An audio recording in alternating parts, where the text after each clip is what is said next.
ఆ రొట్టెలు పట్టుకుని కృతజ్ఞతాస్తుతులు చెల్లించి కూర్చున్న వారికి వడ్డించెను.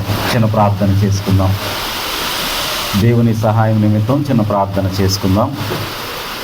సర్వోన్నతుడును సర్వశక్తివంతుడైన మా ప్రియ పరలోకపు తండ్రి, జీవము గల దేవ, నీ పిల్లలు ఎంతో ఆసక్తి కలిగి నీ మాట వినాలని, నిన్ను స్తుతించాలని, నీ సన్నిధిలో నీ ముఖ దర్శనము చేయాలని, ప్రభువా నీవు నీ చల్లని చూపు వారిపై ఉండాలని ఎంతో ఆశతో ఆసక్తితో నీ సన్నిధికి వచ్చి ఉండగా, ప్రభువా ఆశగల ప్రాణమును తృప్తిపరచువాడా, వాక్య స్వరూపి, మంచి బోధకుడా, దయచేసి మమ్మలను దర్శించి నీ వాక్యము చేత మమ్మలను స్థిరపరిచి బలపరిచి స్వస్థపరచమని, నీ నిండైన మేలులతో మమ్మల్ని నింపి నడిపించమని యేసు నామములో ప్రభువా వాతావరణమును అనుకూలపరచమని, పవర్ను అనుకూలపరచమని, వచ్చిన వారందరిని బట్టి నీకు స్తుతులు స్తోత్రములు చెల్లిస్తూ నీ దాసునైన నన్ను మరుగుపరిచి మాతో మాట్లాడమని యేసు నామములో స్తుతించి వినయముగా వేడుకొనుచున్నాము తండ్రి, ఆమేన్. మరి ఒకసారి వందనాలు తెలియజేస్తూ ఉన్నాను. వాక్యంలోనికి వెళదాం. పరిశుద్ధ గ్రంథంలో కొన్ని ఆశ్చర్యం కలిగించే విషయాలు ఏంటంటే, కొంతమంది పేర్లు రాశారు, కొంతమంది పేర్లు రాయలేదు. ఎందుకో చాలా ప్రాముఖ్యమైన వారి పేర్లు కొందరి పేర్లు రాయలేదు, చాలా ప్రాముఖ్యం లేదు లేదా దుర్మార్గులు మంచివారు కాదనుకున్న వారి పేర్లు రాయబడ్డాయి. ఏదేమైనా ఈ పుస్తకం దేవుని మాట. దేవుడు తనకు నచ్చిన వారి పేర్లు రాసుకుంటాడు, నచ్చని వారి పేర్లు రాయడు. అయితే నచ్చినా కొంతమంది పేర్లు రాయలేదు, నచ్చకపోయినా కొంతమంది పేర్లు రాశాడు. కాబట్టి పరిశుద్ధ గ్రంథంలో మనం చూసినట్లయితే ఆది కాండంలో కూడా కొంతమంది ప్రాముఖ్యుల పేర్లు రాయలేదు. నిర్గమకాండం వచ్చేసరికి ఫరో కుమార్తె అని రాశారు, కానీ ఫరో కుమార్తె యొక్క పేరు రాయలేదు. ఆశ్చర్యకరంగా ఫరో కుమార్తె పెట్టిన పేరు, నీటిలో నుంచి ఒక పిల్లవాడిని తీశారు, ఆ పిల్లవానికి మోషే అని పేరు పెట్టారు. మోషే అని పేరు మాత్రం కొన్ని వందల సార్లు రాశారు, కానీ పేరు పెట్టిన వ్యక్తి పేరు మాత్రం రాయలేదు కదా. ముగ్గురు జ్ఞానులు వచ్చారు, ఆ ముగ్గురు జ్ఞానుల పేర్లు రాయలేదు. అదేవిధంగా కొంతమంది గొర్రెల కాపర్లు అన్నారు, కానీ గొర్రెల కాపర్ల పేర్లు రాయలేదు. లోతు భార్య పేరు రాయలేదు, యోబు భార్య పేరు రాయలేదు. కాబట్టి కొంతమంది ప్రాముఖ్యుల పేర్లు దేవుడు ఎందుకో రాయలేదు. ఫరో అన్నాడు కానీ ఫరో పేరు రాయలేదు. ఫరో అనేది ఒక స్థానం. అబీమెలెకు అన్నాడు కానీ రాజు, కానీ పేరు రాయలేదు. కాబట్టి కొంతమంది గనులైన వారి పేర్లు కూడా రాయలేదు. ఇక్కడ మనం చదివిన వాక్యంలో ఒక బాలుడి దగ్గర 5 రొట్టెలు 2 చిన్న చేపలు ఉన్నాయి. నేను అనుకుంటాను ఈ బాలుని పేరు కనుక రాసుంటే, నేను అనుకుంటాను ఖచ్చితంగా దాదాపుగా క్రైస్తవుల్లో చాలా అత్యధికంగా ఉపయోగింపబడే పేరు ఈ పేరు అయి ఉండొచ్చు. ఎందుకంటే ఆ బాలుడు చూపించిన విశ్వాసము, నమ్మకము, పరిణితి ఎంత అద్భుతంగా ఉందంటే, యేసుక్రీస్తు ప్రభువారి జననం గురించి 4 సువార్తల్లో రాయబడలేదు. మార్కు సువార్తలో ఆయన జననం గురించి రాయలేదు, యోహాను సువార్తలో కూడా ఆయన జననం గురించి రాయలేదు. కానీ 4 సువార్తల్లో ఆయన సిలువ గురించి, ఆయన పునరుద్ధానం గురించి రాయబడింది. కానీ ఒకే ఒక్క అద్భుతము 4 సువార్తల్లో రాయబడిన ఒకే ఒక్క అద్భుతం ఏంటి అంటే ఈ 5 రొట్టెలు 2 చిన్న చేపలు. ఇంకే అద్భుతం కూడా 4 సువార్తలు కూడా సువార్తికులు రాయలేదు. మత్తయి సువార్త 14వ అధ్యాయం, మార్కు సువార్త 6వ అధ్యాయం, లూకా సువార్త 9వ అధ్యాయం, యోహాను సువార్త 6వ అధ్యాయం, 4 సువార్తల్లో కూడా ఈ అద్భుతమైన గొప్ప మహత్కార్యం గురించి, అద్భుతం గురించి రాయబడింది. అయితే ఎందుకు దేవుడు దీనికి ఎంత ప్రాముఖ్యతనిచ్చాడు? అసలు దీని నుండి మనం నేర్చుకోవాల్సిన పాఠం ఏమిటి? ఇదేను మన కొన్ని విషయాలు 5 రొట్టెలు 2 చిన్న చేపల గురించిన ఉపమానం గురించి మనం నేర్చుకుందాం. మనం చూసినట్లయితే యోహాను సువార్త 6వ అధ్యాయం 6వ వచనంలో ఏమని రాయబడిందంటే, ఏమి చేయనై ఉండెనో తానే ఎరిగి ఉండి అతనిని పరీక్షించుటకు అలాగూ అడిగాను. ఆయన మీ వద్ద ఎన్ని రొట్టెలు ఉన్నాయి అని అడిగినట్లు మరి ఒక సువార్తలో మనం చూస్తాం. సాధారణంగా దేవుడు ప్రశ్నించాడు అంటే సమాధానం కొరక, సమాధానం ఆయనకి తెలియక. దేవుని ప్రశ్నలు చాలా ఆశ్చర్యంగా ఉంటాయండి. ఆదామా నీవెక్కడున్నావు అన్నాడు దేవుడు కదా. దేవుడికి ఆదాం ఎక్కడున్నాడో తెలియదా కదా? నేను వేకువ రెక్కలు కట్టుకుని సముద్ర దిగంతములకు వెళ్ళినను, అక్కడను నీ చేయి నన్ను నడిపించును, చీకటి అయినను నీకు చీకటి కాకపోవును. దేవుని యొక్క నేత్రం ఎంత బలమైనదంటే ఆయన మన హృదయ రహస్యములు ఎరిగిన వాడు. వాటికి ఒక రూపం లేకపోయినా, వాటికి ఒక ఆకారం లేకపోయినా దేవుడు మన హృదయ రహస్యములు ఎరిగిన వాడు. చెట్టు వెనక దాగి ఉన్న ఆదామును, ఆదామా నీవెక్కడున్నావు అంటున్నాడు. అంటే దేవునికి సమాధానం తెలియక కాదు, మండుచున్న పొదల నుండి మోషేతో ఏమంటున్నాడంటే, మోషే నీ చేతిలోనిది ఏమిటి అంటున్నాడు. మోషే చెప్పులకున్న కాళ్ళకున్న చెప్పులను చూచి, మోషే నీవు నిలబడిన స్థలం పరిశుద్ధ స్థలము కాబట్టి నీ చెప్పులు విడువుము అన్నాడు. అంటే కాళ్ళకున్న చెప్పులను చూచిన దేవుడు చేతిలో 6 అడుగులు పొడవున్న కట్టె కనబడలేదా, కర్ర కనబడలేదా? కనబడింది. అయినా కానీ మోషే నీ చేతిలోనిది ఏమిటి అంటూ ఉన్నాడు. స్వస్థపడ కోరుచున్నావా అంటూ ఉన్నాడు. కాబట్టి దేవుని ప్రశ్నలు చాలా ఆశ్చర్యంగా అనిపిస్తూ ఉంటాయి. ఇక్కడ కూడా మీ యొద్ద ఎన్ని రొట్టెలు ఉన్నాయి అంటున్నాడు. దేవునికి సమస్తము తెలుసు, కానీ దేవుడు ఒక్కొక్కసారి ప్రశ్నిస్తాడు. ఎందుకో తెలుసా? ఆయన ఇక 6వ వచనం చూస్తే, తాను ఏమి చేయనై ఉన్నాడో ఆయన ఎరిగి ఉండి. We should always remember that God is in control. మన జీవితంలో ఎటువంటి పరిస్థితులలోనైనా దేవుడు, తన సర్వశక్తి గల దేవుడు, గాడ్ ఈజ్ ఇన్ కంట్రోల్ అని మనం నమ్మాలి. దేవుడు నిజంగా నేను అనుకుంటాను, ఈ పిల్లవాడు 5 రొట్టెలు ఇవ్వకపోతే దేవుడు ఖాళీ కడుపుతోటి పంపించేవాడా? దేవుడు పస్తులతోటి మీరు వెళ్ళంటారా, నా వల్ల కాదనేవాడా? దేవుడు తన ప్లాన్ తనకుంది, ఆయన మిషన్ ఆయనకుంది, ఆయన లక్ష్యం ఆయనకుంది. మనం ఎవ్వరూ సహాయం చేయకపోయినా ఆయన పని ఆయన చేసుకుంటూ ముందుకు సాగిపోతాడు. కానీ విశ్వాస జీవితంలో మనం నేర్చుకోవాల్సింది ఏంటి అంటే, మనం ఆయనతో జాయిన్ అయితే, మనం ఆయనతో పాటు ఒక చెయ్యి వేస్తే, ఆయనతో పాటు మనం ఉంటే ఆ అద్భుతంలో, ఆశీర్వాదంలో మనం పాలు పొందగలం. మనం లేకుండా దేవుడు ఏమైనా చేయగలడు. అందుకనే అపవాది అంటున్నాడు, ఈ రాళ్లను రొట్టెలుగా చేసుకుని తినమని. అంటే అపవాదికి తెలుసు ఏమని, దేవుడు రాళ్లను రొట్టెలుగా చేయగలడని. శూన్యంలో నుండి సమస్తము కలుగజేసిన దేవుడు అదే శూన్యంలో నుండి వాళ్ళకి రొట్టెలు చేసి పెట్టలేడా? పెట్టగలడు. కానీ ఎందుకు అడిగాడు? మీ వద్ద ఎన్ని రొట్టెలు ఉన్నాయని ఎందుకు అడిగాడు అంటే, దేవుడు ఆశీర్వాదమైన కార్యములో నిన్ను నన్ను పాలి భాగస్తులను చేయటానికే. కాబట్టి దేవుడు ఎప్పుడైనా ప్రశ్నించాడు అంటే దేవుడు ఖచ్చితంగా, దేవునికి ఆ పరిష్కారం తెలిసే నిన్ను నన్ను ప్రశ్నిస్తున్నాడు. మనం విశ్వాసముతో రెస్పాండ్ అవ్వాలి. చూడండి, అక్కడ ఫిలిప్ ఉన్నాడు, ఆంద్రేయ ఉన్నాడు.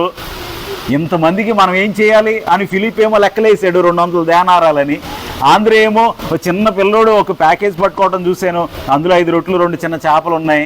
ఇంకా అవి ఎంతమందికి ఏం సరిపోతాయి? కానీ వీరెవ్వరికి లేని ఆలోచన, వీరెవ్వరికి లేని విశ్వాసము ఆ పిల్లవాడికి ఆ రోజు ఉంది. కాబట్టి we should always remember God is in control. దేవుడు సమస్త పరిస్థితులను తన స్వాధీనం అందించుకున్నాడు. Even though we don't have any reason, even though we don't have any logic to have faith, to believe, God is always having a solution for his problem. దేవుడు మన జీవితంలో ఎదురయ్యే ప్రతి సమస్యకు ఆయన దగ్గర సమాధానం ఉంది. హల్లెలూయా. కాబట్టి మన జీవితంలో we should always remember God is in control. దేవుడు తన స్వాధీనం అందించుకున్నాడు. సమస్త సృష్టి ఆయన చేతిలో ఉంది. అంతమంది వస్తున్నారని తెలుసు, వారికి ఆకలేస్తుందని తెలుసు, శూన్యంలో ఉండి సమస్తము కలుగజేయగలడు. దేవుడు రాళ్ల వలన అబ్రహాముకు సంతానం కలుగజేయగలడు అన్నాడు. రాళ్ల వలన రొట్టెలు చేయలేడా? కాబట్టి వారు అరణ్య ప్రదేశంలో ఉన్నారు. వారికి చాలా కొండలు గుట్టలు ఉన్నాయి. ఒక పెద్ద కొండను ఒక పెద్ద బన్ చేసేస్తే, పెద్ద రొట్టెలు చేసేస్తే అందరూ తినొచ్చు. కానీ దేవుడు ఆశీర్వాద కారణములు అవటానికి దేవుడు మనల్ని పిలిచాడు. కాబట్టి దేవుడు ప్రశ్నించినప్పుడు మనం జ్ఞాపకం చేసుకోవాలి, దేవుడు సమాధానం తెలిసే నిన్ను నన్ను ప్రశ్నిస్తున్నాడు. నేను అనుకుంటాను, ఏదైనా తోటలో ఆదాము కూడా, ప్రభువా నేను పాపం చేశాను కదా అని ఆదాము పశ్చాత్తాపపడి ఉంటే పరిస్థితి ఎలా ఉండేదో. మోషే అన్నాడు, నీ చేతిలో ఏంటంటే, ప్రభువా నా కాళ్ళకున్న చెప్పులు చూసావు కానీ నా చేతిలో ఉన్న కర్ర నీకు కనబట్లేదా అని వంకరగా ప్రశ్నించలేదు, తిరిగి ప్రశ్నించలేదు. ప్రభువా ఇది కర్ర అన్నాడు. అప్పుడు ఆ కర్ర ఏమైందంటే దేవుని కర్రగా మార్చబడింది. కాబట్టి దేవుడు ఎప్పుడైతే ప్రశ్న అడుగుతాడో ఆ ప్రశ్నకు సరైన సమాధానం మనం చెప్పగలిగితే, విశ్వాసముతో రెస్పాండ్ అవ్వగలిగితే గొప్ప కార్యములు చేయవాడు మన దేవుడు. హల్లెలూయా. రెండవదిగా మనం చూస్తే దేవుడు ఆశీర్వదించువాడు. దేవుడు ఆశీర్వదించువాడండి. మన దేవుని గుణమే అది. ఆశీర్వదించటం దేవుని గుణం. మీరు గమనించండి, దేవుని చేసిన సృష్టి కూడా దేవునికి లోబడి ఒక్క విత్తనం విత్తితే ఎన్ని విత్తనాలు వస్తాయి అందులోంచి కదా. కాబట్టి ఈ విశ్వాసం ఎవరికి ఉంది అంటే ఆ బాలునికి ఉంది, ఆ చిన్నవానికి ఉంది. అటువంటి విశ్వాసము నీలో నాలో ఉండాలి. చాలాసార్లు మనం అనుకుంటాం ఇది ఏ పాటిది. నిజంగా మీరు గమనించండి, ఆ పిల్లవాడి మనసులో ఆ ప్రశ్నలు వచ్చుండవా? ఈ 5 రొట్టెలు దేవుని చేతిలో పెట్టేస్తే మరి నాకేంటి అనే ప్రశ్న ఖచ్చితంగా ఆ పిల్లవాడికి వచ్చే ఉండాలి. ఈ 5 రొట్టెలు యేసు ప్రభువుకి ఇస్తే ఎంతమందికని పంచుతాడు? ఈ ప్రశ్న ఉండాలి కదా. నా ఆకలి ఎలా తీరుతుంది? ఈ ప్రశ్న ఉండాలి. ఎన్నో ప్రశ్నలు అతని మనసులో ఉన్నాయి. కానీ తనకు కలిగింది తీసుకుని వెళ్ళి ఎవరి చేతిలో పెట్టాడు? దేవుని చేతిలో పెట్టాడు. 10th క్లాస్ తెలుగు నేను ఎప్పుడు జ్ఞాపకం చేసుకుంటాను. ఆగస్టు 26వ తారీఖు మదర్ తెరిసా గారి జయంతి, ఆమె పుట్టినరోజు.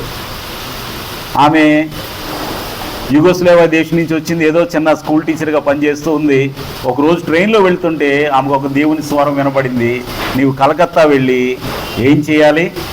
పరిచర్యను ప్రారంభించాలి, పేదవారికి నీవు సేవ చేయాలి అన్నప్పుడు ఆమె పాకెట్లో ఇలా లేదా హ్యాండ్ బ్యాగ్లో ఉందో సంచిలో చేయి పెట్టేసరికి ఎంత ఉన్నాయి తెలుసమ్మా? 5 రూపాయలు ఉన్నాయి. ఆ రోజులు 5 రూపాయలు గొప్ప అనుకోండి, కానీ 5 రూపాయలు పోనీ 5,000 అనుకోండి, పోనీ 500 అనుకోండి, 100 రెట్లు పెరిగింది అనుకోండి. 5 రూపాయలు ఆమె చేతిలో ఉన్నాయి. 5 రూపాయలు పట్టుకుని ఆమె కలకత్తా వచ్చింది. ఈరోజు 125 దేశాల్లో వారి పరిచర్య వర్ధిల్లుతూ ఉంది. హల్లెలూయా. మనకి ఎంత ఉందనేది కాదండి, మనకి ఎంత సమర్పణ కలిగి చేస్తున్నాం అనేది ముఖ్యం. దేవుడు మన జీవితంలో, ప్రభువా నేను చిన్నవాడిని, నాకున్న జ్ఞానం తక్కువ, నా పిల్లలు తక్కువ వారు, నా పరిస్థితులు తక్కువ, నా ఆరోగ్యము తక్కువ, నా కుటుంబము తక్కువ, ఎంత తక్కువైనా పర్లేదు, నీకెంత సమర్పణ ఉందనేది ఇంపార్టెంట్. మన commitment important. It is not what our capability. God always looks at our commitment rather than our capability. దేవుడు మన సామర్థ్యాన్ని కాదు, మన సమర్పణను చూస్తాడు. హల్లెలూయా. దేవుడు మన సామర్థ్యం చూసేవాడైతే 80 సంవత్సరాలు మోసేని ఎందుకు ఎన్నుకుంటాడు? అసలు 80 సంవత్సరాల్లో ఉండి ఎవరైనా పనిలో పెట్టుకుంటారా? మరి బాబు నువ్వు పక్కగుండు, నీ వల్ల 60 సంవత్సరాలకే ప్రభుత్వాలు నెట్టేస్తుంటే 80 సంవత్సరాల వయసున్న మోసేని దేవుడు పిలిచాడు. ఎంతమందిని నడిపించడానికో తెలుసా?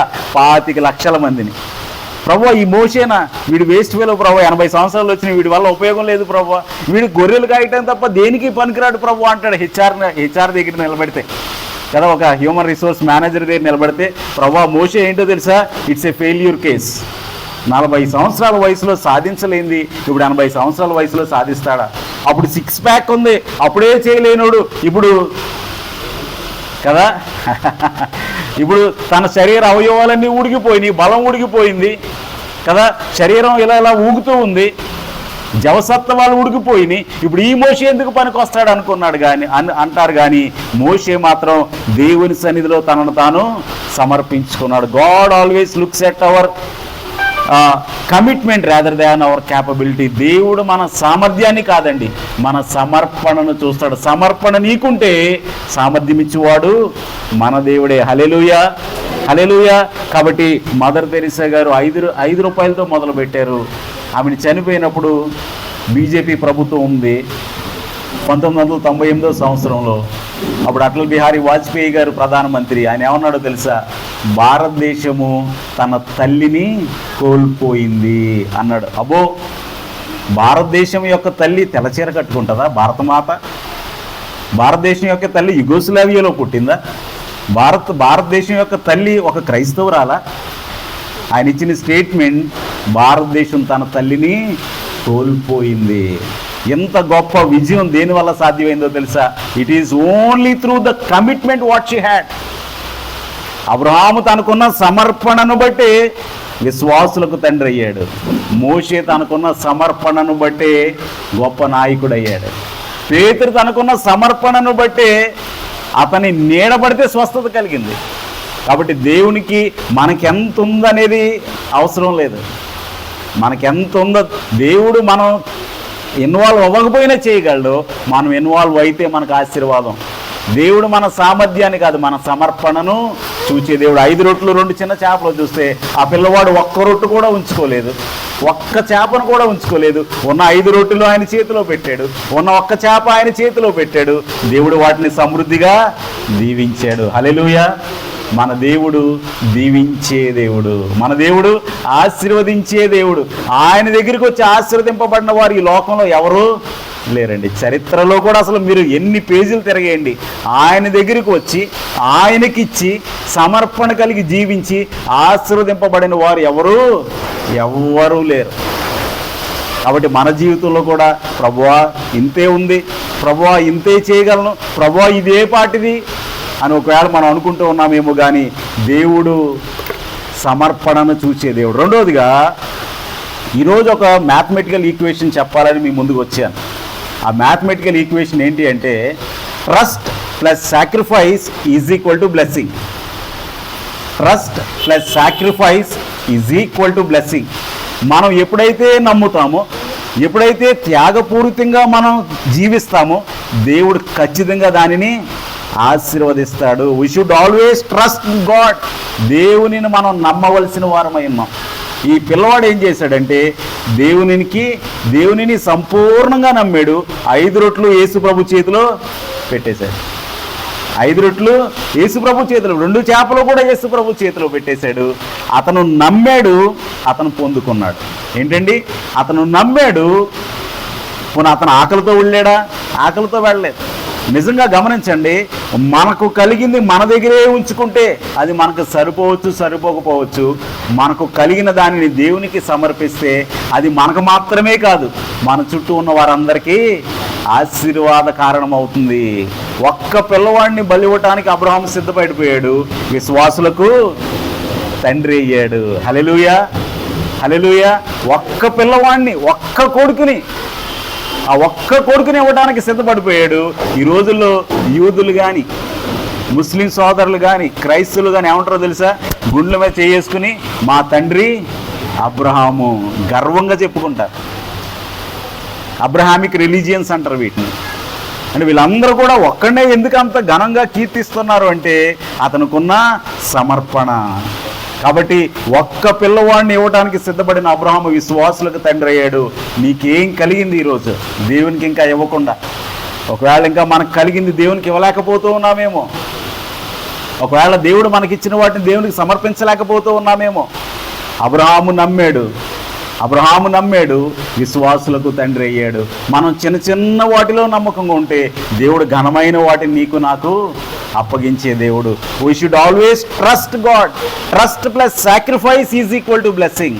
మనం నమ్మి సమర్పణ కలిగి జీవిస్తే, త్యాగపూరితంగా జీవిస్తే, 5 రొట్టెలు 2 చిన్న చేపలు ఉదంతా అన్న పక్కన పెడితే పేద విధవరాలు వచ్చింది. ఎన్ని కాసులు వేసిందండి? 2 కాసులు వేసింది. ఆ 2 కాసులు కొంతమంది 200 వేసి ఉండొచ్చు, కొంతమంది 2000 వేసి ఉండొచ్చు. దేవుడు వాటిని మెన్షన్ చేయలేదు. కానీ ఈ 2 కాసుల్ని ఎందుకు మెన్షన్ చేశాడు అంటే దేవుడు ఇంకా ఇంట్లో ఎంత మిగిలిందో చూస్తున్నాడు. దేవుడు మన సమర్పణను చూచే దేవుడు. నిజంగా సామర్థ్యాన్ని చూస్తే గొర్రెలు కాచుకునే దావీదు ఎందుకు పని చేస్తాడండి? పెద్దవాడైన ఎలియాబు కావాలి కదా. ఎలియాబుకి ఏమో చాలా బలంగా ఉన్నాడు, 6 ప్యాక్ ఉంది, చాలా బలంగా ఉన్నాడు. ఎలియాబును సెలెక్ట్ చేసుకుంటాడు. సమూయేలు ప్రవక్త కూడా ఏమనుకున్నాడు? ఏవో ఏర్పరచుకుని వాడు ఇతడే అనుకున్నాడు. అంత దేహదారుఢ్యంతో బలంగా ఉన్నాడు, మైక్ టైసన్ లాగా ఉన్నాడు. వీడి చూస్తే చిన్న పిల్లవాడిలాగా ఉన్నాడు. కానీ దేవుని ఎంపిక చాలాసార్లు ఆశ్చర్యానికి గురి చేస్తుంది. మనం గమనించినట్లయితే ఆ చిన్న గొర్రెలు కాచుకునేవాడే గొలియాతును కొట్టాడు. యెరూషలేము యెబూసీయుల చేతిలో ఉంటే దానిని స్వాధీనపరుచుకున్నాడు. ఇప్పటికి ఇంకా చరిత్రలో, ఇశ్రాయేలీయుల చరిత్రలో గొప్ప రాజు ఎవరు అంటే దావీదే అంటారు. కాబట్టి దేవునికి మనం వర్ధిల్లాలి అంటే, దేవుని సన్నిధిలో వర్ధిల్లాలి అంటే మనం దేవునిని నమ్మాలి. ఇక తర్వాత మనం చూసినట్లయితే సాక్రిఫిషియల్గా ఉండాలి. మనది ఎప్పుడు మన జీవితం సాక్రిఫిషియల్గా ఉండాలి. చూడండి, ఒక్క వ్యక్తి త్యాగం చేస్తే దాని తర్వాత తరమంతా సెటిల్ అయిపోతుంది. మా నాన్నగారు తూర్పుగోదావరి రావులపాలెంలో పుట్టి పెరిగారు. మా నాన్నగారిది రావులపాలెం, ఇందాక సహోదరి కూడా చెప్తూ ఉన్నారు. అయితే మా తాతగారిది వ్యవసాయ కుటుంబం, ఆయనకి 4 కుమారులు. అయితే మా తాతగారు అన్నారంట, నువ్వు 10 వరకు చదివించి చాలా ఎక్కువరా, నువ్వు పొలం పని చేసుకో అన్నారు. ఇప్పుడు మా నాన్నగారు అన్నారు, కాదు నేను గవర్నమెంట్ జాబ్ సంపాదించాలన్నారు. అప్పుడు మా తాతగారు ఏమో ఒత్తిడి చేశారు, నువ్వు పొలం పనికి వెళ్ళాలి, ఇంకా నిన్ను నేను చదివించలేను అని. అప్పుడు మా నాన్నగారు ఏం చేశారంటే ఇంట్లోంచి పారిపోయారు. ఎందుకు పారిపోయారో తెలుసా? చదువుకోవడానికి పారిపోయారు. ఇంట్లోంచి పారిపోయి వచ్చి రాజమండ్రిలో ఎవరో ఫ్రెండ్ ఉంటే ఆ హోటల్లో బిల్స్ రాసే ఉద్యోగం అనమాట. ఆ బిల్లులు రాస్తా ఆ కొంచెం వచ్చే జీతంతో ఆయన గడుపుకుంటూ ఏదో చదువుకుంటూ మొత్తానికి గవర్నమెంట్ జాబ్ కొట్టారు. హల్లెలూయా. ఎయిర్ ఫోర్స్లో వచ్చిందంట. తర్వాత అది ఏమైందంటే ఇంటర్వ్యూకి వెళ్ళలేక అది మిస్ అయిపోయింది. తర్వాత బిఎస్ఎన్ఎల్లో వచ్చింది. బిఎస్ఎన్ఎల్లో స్థిరపడ్డారు. 42 సంవత్సరాలు ఆయన చేశారు. ఆయన తీసుకున్న ఒక్క నిర్ణయం ఏంటంటే, నేను చదువుకుంటే నా జీవితం బాగుంటే నా పిల్లల జీవితం బాగుంటుంది అని ఆయన ఒక్క నిర్ణయం తీసుకున్నాడు. కమిట్మెంట్తో పనిచేశాడు, రిస్క్ తీసుకున్నాడు. ఇప్పుడు మా అన్నయ్య ఇంజనీర్, ఆయన ఉద్యోగం వదిలే సేవ చేస్తున్నాడు మేడ్చల్లో. ఇప్పుడు నేను కూడా ఇంజనీరే, నేను కూడా సేవ చేస్తున్నాను. మా జీవితాలు మా పెద్దనాన్న చిన్నాన్నల పిల్లల జీవితాల కంటే చాలా ఉన్నతంగా దేవుడు నిలబెట్టాడు. హల్లెలూయా. కాబట్టి ఒక్క మనిషి నిర్ణయం ఆ విధంగా ఉంటే, ఒక్కడ నిర్ణయం అలా ఉంటే, నిజంగా మనం దేవునిలో ఒక నిర్ణయం తీసుకుంటే, దేవునికి సమర్పణ కలిగి జీవిస్తే, మన జీవితాన్ని దేవుని చేతిలో పెడితే దేవుడు ఇంకెంతగా ఆశీర్వదిస్తాడు. అందుకని మొన్న బైబిల్ స్టడీలో మత్తయి సువార్త 1వ అధ్యాయం మొదలు పెడుతూ అబ్రహాము కుమారుడైన దావీదు కుమారుడగు యేసుక్రీస్తు వంశవళి. ఎందుకు అబ్రహాముకున్న సమర్పణ, ఎందుకు అబ్రహాముకున్న త్యాగం, ఎందుకు దావీదుకున్న సమర్పణ, దావీదుకున్న పౌరుషం, దావీదుకున్న విశ్వాసం, దావీదుకున్న కమిట్మెంట్ బట్టి దేవుడు ఏమంటున్నాడో తెలుసా? నేను డైరెక్ట్ ఊడిపడిపోలేదు, నేను ఎవరినిలో నుండి వచ్చానో తెలుసా? అబ్రహాములో నుండి వచ్చాను. ఎందుకు అబ్రహాముకు ఆ త్యాగం ఉందయ్యా. ఎందుకు దావీదుకి ఆ సమర్పణ ఉంది. మరి నీ జీవితంలో నా జీవితంలో సమర్పణ ఉంటే, సమర్పణ ఉంటే, నిజంగా 5 రొట్టెలు ఇస్తున్నప్పుడు ఆ పిల్లవాని ఆలోచన ఒకసారి ఆలోచించండి. మరి నాకు ఆకలేస్తుంది కదా, మరి నా కడుపు సంగతి ఏంటి, మరి తిరిగి నాకు వస్తాయా? ఇవన్నీ ఆలోచించలేదు. దేవుణ్ణి బ్లైండ్గా ట్రస్ట్ చేశాడు. We should always trust God. Trust plus sacrifice is equal to blessing. మనం ఖచ్చితంగా నమ్మాలి. నేను నమ్ముతున్నాను కదా, నేను నమ్ముతానండి, కానీ నిద్రపోతానండి, ముసుగు కప్పు నిద్రపోతానండి. దేవుడు నన్ను దీవించమంటే, ఈరోజు ఇక్కడికి వచ్చిన వారికి, ఇంట్లో ముసుగు కప్పుకున్న వారికి దేవుడు ఒకటే జీతం ఇవ్వడండి. ఇక్కడ ఎంతో వర్షంలో తుఫాన్లు తడుచుకుంటూ వచ్చిన వారికి, ఇంట్లో ముసుకేసుకుని పడుకున్న వాళ్ళకి వారు నమ్మొచ్చు, మనం నమ్మొచ్చు, కానీ ఇద్దరికి ఒకే రకమైన జీతం దేవుడు ఇవ్వడు. ఎందుకంటే దేవుడు ఎంత ఇవ్వాలో దేవునికి తెలుసు. కాబట్టి మనం నమ్మాలి, త్యాగపూరితంగా జీవించాలి. అయితే ఇందులో ఇంకొక మాట జాగ్రత్తగా మనం గమనిస్తే, మత్తయి సువార్త 14వ అధ్యాయం 19వ వచనం చూడండి. అక్కడ మరి ఒక మాట మనకు కనిపిస్తుంది. ఈ ప్రాసెస్లో దేవుడు ఏం చేశాడంటే, దేవుడు చూడండి, మత్తయి సువార్త 14వ అధ్యాయం 19వ వచనం చూస్తే, పచ్చిక మీద కూర్చుండుడని జనులకు ఆజ్ఞాపించి ఆ 5 రొట్టెలను 2 చేపలను పట్టుకుని ఆకాశం వైపు కన్నులెత్తి ఆశీర్వదించి ఆ రొట్టెలు విరిచి శిష్యులకు ఇచ్చెను. శిష్యులు జనులకు వడ్డించిరి. జాగ్రత్తగా గమనించండి, యేసు ప్రభు రొట్టెను విరవకుండా పంచలేడా? ఇప్పుడు చేపను విరవకుండా పంచాడు. రాత్రి 2 అయింది, వాక్యం చూసుకుని ఆ జెస్సీ సిస్టర్ ఇంట్లో ప్రార్థన చాలా సంతోషకరంగా, ఆశీర్వాదకరంగా, చాలా సంబరంగా జరిగింది. ఇంటికి వెళ్ళిన తర్వాత చాలాసేపు నిద్రపట్టలేదు నాకు, నా భార్యకి. ఆ 1 గంట వరకు సంతోషంగా నిద్రపోలేకపోయింది. నేను వాక్యం చూసుకుంటే 2 గంటల వరకు నిద్రపోలేకపోయాను. సరే, ఆ వాక్యం ధ్యానిస్తున్నప్పుడు విరవకుండా దేవుడు ఆశీర్వదించలేడా? రొట్టెనే ఎందుకు విరిచాడు, చేపలను ఎందుకు విరవలేదు? ఇవన్నీ రకరకాలుగా ఆలోచిస్తా. సరే, ఒకసారి మనం ధ్యానిద్దాం. రొట్టెని ఎందుకు విరిచాడు, చేపలు ఎందుకు విరవలేదు అనేది మనం ఒకసారి ధ్యానిద్దాం.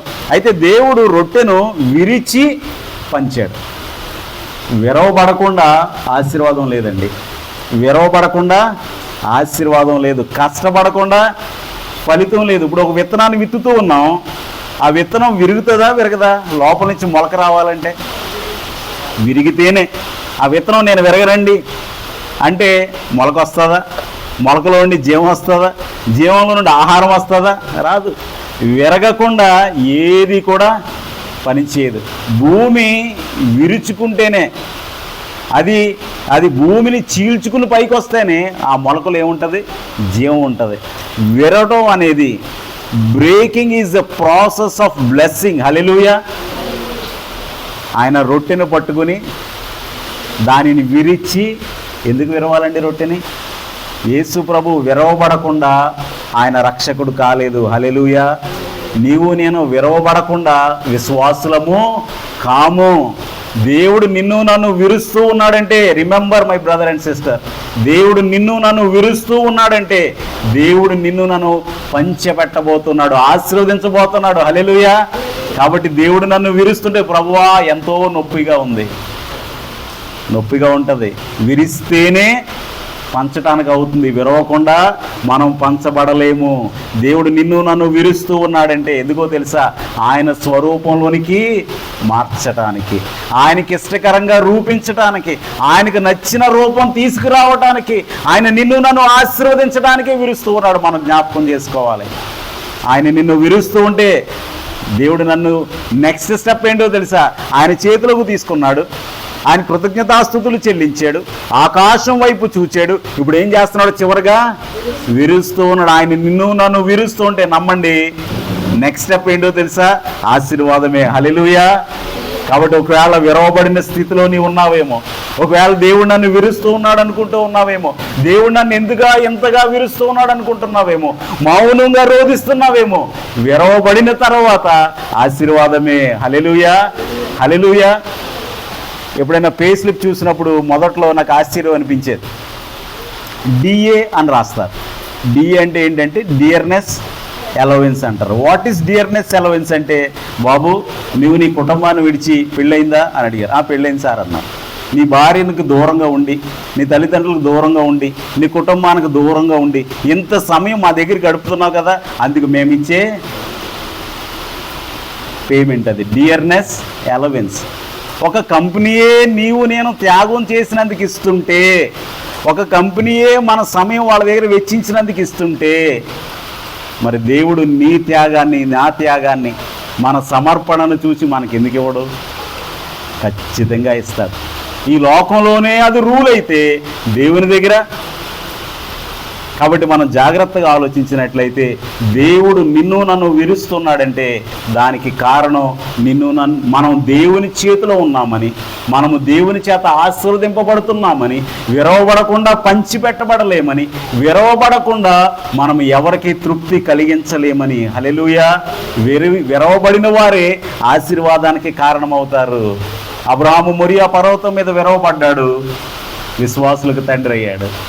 మోషే ఆ మండుచున్న పొద ఎదుట విరవబడ్డాడు, గొప్ప నాయకుడు అయ్యాడు. దావీదు తన చిత్తాన్ని పక్కన పెట్టి సౌలు తరుముతూ తన చేతికి చిక్కినా చంపలేదు. ఎందుకో తెలుసా? దేవుని కోసం విరవబడటానికి సిద్ధపడ్డాడు, సింహాసనం ఎక్కాడు. పేతురు ఆ వలను విడిచిపెట్టాడు, అంటే త్యాగం చేశాడు, తన వలకు దూరం అవటానికి సిద్ధమయ్యాడు. దేవుని చేత ఆశీర్వదింపబడ్డాడు. ఎందుకంటే సౌలును పౌలుగా మార్చినప్పుడు ఆయన గుర్రం మీద నుంచి ఎందుకు కిందకు పడేశాడంటే, it is a process of breaking. సౌలును తన స్వరూపంలోనికి మార్చుకోవటానికి, నేను క్రీస్తును పోలి నడుస్తున్నానని చెప్పటానికి కలిగిన ఆత్మీయ స్థితి రావటానికి సౌలును ఏం చేశాడు తెలుసా? పౌలుగా మార్చడానికి కింద పడేశాడు. ఎందుకో తెలుసా? తనకున్న ఈగోని విరవటానికి, తనకున్న గర్వాన్ని విరవటానికి, నేను భక్తిపరుడని తనకు తాను అనుకుంటున్నాడు కాబట్టి దానిని విరవటానికి దేవుడు ఏం చేశాడంటే సౌలును గుర్రం మీద నుంచి కిందకి పడేశాడు. కళ్ళకు పొరలు ఎందుకు కమ్మినాయో తెలుసా? It's a process of breaking. దేవుడు నిన్ను విరుస్తున్నాడంటే, నీవు దేవుని చేతిలో ఉన్నావని నమ్ము. నీవు దేవుని చేతిలో ఉన్నప్పుడు కూడా దేవుడు నిన్ను విరుస్తున్నాడంటే God is going to bless you abundantly. హల్లెలూయా.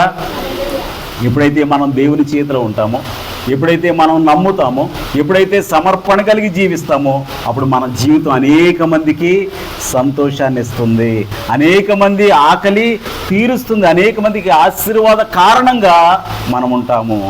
కాబట్టి మనం ఒకవేళ మనకు కలిగింది కొంచెమే అనుకుంటూ ఉన్నామేమో, మనకు కలిగింది ఏ పాటిది అనుకుంటున్నామేమో, నా వల్ల ఏమవుతుంది అనుకుంటున్నామేమో, ఒకవేళ దేవుడు నన్ను విరుస్తున్నాడు ఏంటి అనుకుంటున్నామేమో, ఈ కొంచెం దేవునికి ఏం ఉపయోగపడుతుంది అనుకుంటున్నామేమో. కానీ when we have that sacrificial trust, ఒక్క మాటలో చెప్పాలి అంటే sacrificial trust leads us to blessing.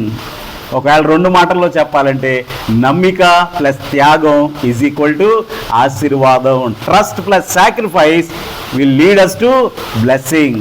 Sacrificial trust మనలో ఉందా లేదా? త్యాగపూరితమైన నమ్మిక నీలో నాలో ఉంటే దేవుడు ఖచ్చితంగా మనలను ఆశీర్వదిస్తాడు. ఈరోజు అటువంటి నమ్మిక నీలో నాలో ఉందా? ఒకవేళ దేవుని చేతిలో పెట్టకుండా ఇంకా కొన్ని మనం దాచిపెట్టుకుంటున్నామేమో, ఇంకా దేవుని చేతిలో పెట్టకుండా కొన్ని ఇంకా మనం హోల్డ్ చేస్తున్నామేమో, ఇంకా దేవునికి సమర్పించకుండా కొన్ని విషయాలను మనం వెనక పెట్టేసుకుంటున్నామేమో. దేవుడు నిన్ను నన్ను ప్రశ్న అడుగుతున్నప్పుడు మన దగ్గర సమాధానం ఉందా? ప్రభువా, నా దగ్గర ఇదే ఉంది, కానీ ఇది కూడా నీకు ఇచ్చేస్తాను నాయన, ఎందుకంటే ఈ జీవితం నీది, నా జీవితం నీది, నా కుటుంబం నీది, నా పిల్లలు నీవు ఇచ్చిన వారు, నా ఉద్యోగం నీవు ఇచ్చింది, కాబట్టి నేను నీకు ఇచ్చేస్తాను నాయన అనేటువంటి సమర్పణ నీకు నాకు ఉంటే, అటువంటి సమర్పణ త్యాగం నీకు నాకు ఉంటే ఆశీర్వదించడం ఆయన వంతు, సమర్పించడం, సమర్పణ కలిగి జీవించడం, నమ్మటం మన వంతు. Trust plus sacrifice leads us to blessing. కాబట్టి ఒకవేళ అపనమ్మిక ఉందేమో, అవిశ్వాసం ఉందేమో, నమ్మలేకపోతున్నామేమో, ఇదేం ఉపయోగపడుతుందిలే అనుకుంటున్నామేమో, ఇది దేవుని వల్ల కాదు అనుకుంటున్నామేమో, మనం సమర్పణ కలిగి జీవిస్తే ఆశీర్వదించేవాడు ఆయనే. తలలు ఉంచినట్లయితే ప్రార్థన చేసుకుందాం. దేవుడు నిన్ను నన్ను ప్రశ్నిస్తూ ఉన్నాడు. ఒకవేళ ఇంకా ప్రభువా దేవుడు నిన్ను విరుస్తూ ఉన్నాడని, దేవుడు నిన్ను విరుస్తూ ఉన్నాడని ఒకవేళ విసుక్కుంటూ ఉన్నావేమో, నిరాశ పడిపోతూ ఉన్నావేమో, నిస్పృహ కలిగి జీవిస్తూ ఉన్నావేమో, ప్రభువా నీవు విరిచేది నా కొరకే నాయన, నీవు విరిచేది నా ఆశీర్వాదం కొరకే ప్రభువా, నీవు విరుస్తున్నావంటే నన్ను పంచిపెట్టడానికే, ఆశీర్వదించడానికే, ఆశీర్వాద కారణముగా ఉండటానికే ప్రభువా. నీ చేతిలో ఎంత ఒద్దిక కలిగి, అణుకువ కలిగి జీవిస్తున్నాయి, ఇన్ని శ్రమలు వస్తున్నాయి ప్రభువా, నీవు నన్ను ఆశీర్వాద కారణంగా చేయటానికే. విరవబడిన మొరియా పర్వతంపై విరవబడిన అబ్రహాము విశ్వాసులకు తండ్రి అయ్యాడు. హోరేబు పర్వతం ముందు విరవబడిన మోషే నాయకుడయ్యాడు. అరణ్యముల చుట్టూ తిరుగుతూ విరవబడిన దావీదు సింహాసనాసీనుడయ్యాడు. సిలువలో విరవబడిన యేసు నీ కొరకు నా కొరకు రక్షకుడయ్యాడు. ఆయనే విరవబడినప్పుడు ఇదిగో నీ కోపాన్ని నువ్వు విరుచుకోలేకపోతూ ఉన్నావా? నీ పాపాన్ని నువ్వు విరుచుకోలేకపోతూ ఉన్నావా? నీ పాపపు ఇష్టాలను విడిచిపెట్టలేకపోతూ ఉన్నావా? సమర్పిద్దామా మన జీవితం, సమర్పిద్దామా మనకు కలిగిన వాటిని, సమర్పిద్దామా మన హృదయం. ఇదిగో దేవా నా జీవితం, ఆపాదమస్తకం నీకంకితం. ఇదిగో దేవా నా జీవితం, ఆపాదమస్తకం నీకంకితం. శరణం నీ చరణం, శరణం నీ చరణం, శరణం నీ చరణం, శరణం నీ చరణం. ఇదిగో దేవా నా జీవితం, ఆపాదమస్తకం నీకంకితం. పలుమార్లు వైదొలగినాను పరలోక దర్శనము నుండి, విలువైన నీ దివ్య పిలుపుకు నే తగినట్లు జీవించనైతి. పలుమార్లు వైదొలగినాను పరలోక దర్శనము నుండి. విలువైన నీ దివ్య పిలుపుకు నే తగినట్లు జీవించనైతి. అయినా నీ ప్రేమతో నన్ను దరి చేర్చినావు. అందుకే గైకొనుమో దేవా ఈ నా శేష జీవితం. ఇదిగో దేవా నా జీవితం, ఆపాదమస్తకం నీకంకితం. ఇదిగో దేవా నా జీవితం, ఆపాదమస్తకం నీకంకితం. సమర్పిద్దామా జీవితాలను. దేవుడు మరి ఒక అవకాశం మనకి ఇవ్వగా, దేవుడు మరి ఒకసారి నీకు నాకు జ్ఞాపకం చేస్తూ ఉండగా, దేవుడు మరి ఒకసారి నిన్ను నన్ను ఎందుకు విరుస్తూ ఉన్నాడో కారణము తెలియచెప్పగా, రండి మన హృదయాలను, జీవితాలను, మనకు కలిగిన సమస్తము ఆయన చేతిలో పెడదాం. మనకు కలిగింది మన దగ్గర ఉంటే అది మనకు ఉపయోగపడకపోగా ఎవరికి ఆశీర్వాద కారణం కాదు. మనకు కలిగినది కొంచెమైనా దేవుడు మన సామర్థ్యాన్ని కాదు, మన సమర్పణను చూసే దేవుడు. కాబట్టి సమర్పణతో మన హృదయాలను, జీవితాలను, మన శరీరములను సజీవ యాగముగా ఆయనకు సమర్పిద్దాం. ఆయన చేతిలో ఉంటే మనకు క్షేమము, ఆయన చేతిలో ఉంటే మనకు ఆశీర్వాదము. ఆయన చేతిలో మనకు కలిగినది పెడితే అది అనేక మందికి ఆశీర్వాదకరంగా దేవుడు చేయడానికి ఇష్టపడుతూ ఉన్నాడు. కాబట్టి మన జీవితాలను, మనకు కలిగిన సమస్తము ఆయన చేతిలో పెడదాం. 5 రొట్టెలు ఏ పాటివి అనుకున్నారు, 2 చేపలు ఏ పాటివి అనుకున్నారు, కానీ అనేక మంది తృప్తిపరచబడ్డారు. మనం అనేక మంది జీవితాలకు ఆశీర్వాదకరంగా ఉండాలంటే మనం ఆయన చేతిలో ఉండాలి. ఆయన విరుస్తూ ఉన్నప్పుడు ఓపిక పట్టాలి. ఆయన నలుగుగొట్టుతూ ఉన్నప్పుడు మనం నమ్మకంతో ఉండాలి. ఎప్పుడైతే మనం ట్రస్ట్ నమ్ముతామో, ఎప్పుడైతే మనం త్యాగపూరితంగా ఆయనకి సమర్పిస్తామో, God will make us a blessing. మనం అనేక మందికి ఆశీర్వాదంగా ఉంటాం. మనం అనేక మంది జీవితాలను సంతృప్తి పరుస్తాం, అనేకమైన కుటుంబాలను నింపుతాం, అనేక మంది జీవితాలను వెలుగుతో నింపుతాం. అటు ఆశీర్వాదకరమైన స్థితి దేవుడు మనందరికీ దయచేయునుగాక. ఆమేన్. సర్వోన్నతుడైన తండ్రి, నీకు వందనాలు, స్తోత్రాలు ప్రభువా. మరి 5 రొట్టెలు 2 చిన్న చేపల ద్వారా మాతో మాట్లాడారు.